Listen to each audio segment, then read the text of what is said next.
বাঙালি viral কালুর বাবা আজকে গরিবের বন্ধু মতিউর রহমান দাদার কাছে আমি চলে এসেছি। ওনার বাড়িতে এখন আমি বর্তমানে দাঁড়িয়ে আছি।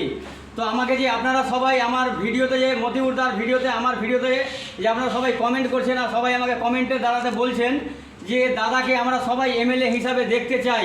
তো আমি আজকে লাইভ টু লাইভ আজকে দাদার কাছ থেকে আমরা জেনে নেব সবাই যে দাদা আপনি কি এমএলএ হিসেবে আমাদের পশ্চিমবাংলাতে আসতে চাইছেন কিনা একটু আমাদেরকে জানাবেন।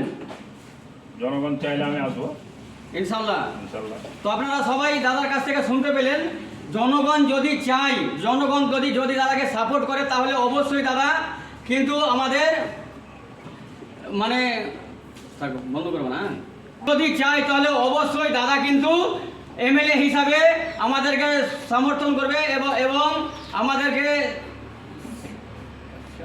আপনারা সবাই শুনতে পেলেন মতিউর রহমান গরিবের বন্ধু মতিউর রহমান দাদা কিন্তু বলেছেন যদি আমার জনগণ যদি আমাকে পছন্দ করে তাহলে কিন্তু আমি এমএলএ থেকে দাঁড়াবো। আর বন্ধুরা সবাই এই ভিডিওটাকে আপনারা সবাই বেশি বেশি করে শেয়ার করে দিবেন যাতে আমাদের ভারতবর্ষে এমনই কোনো জায়গা নাই যে এমনই কোনো ফাঁক না থাকে যেন এই ভিডিওটা যেন না পৌঁছেছে, এরকম যেন না হয়। তো অবশ্যই আপনারা সবাই একটু শেয়ার করে দিবেন। গরিবের বন্ধু মতিউর রহমান জিন্দাবাদ।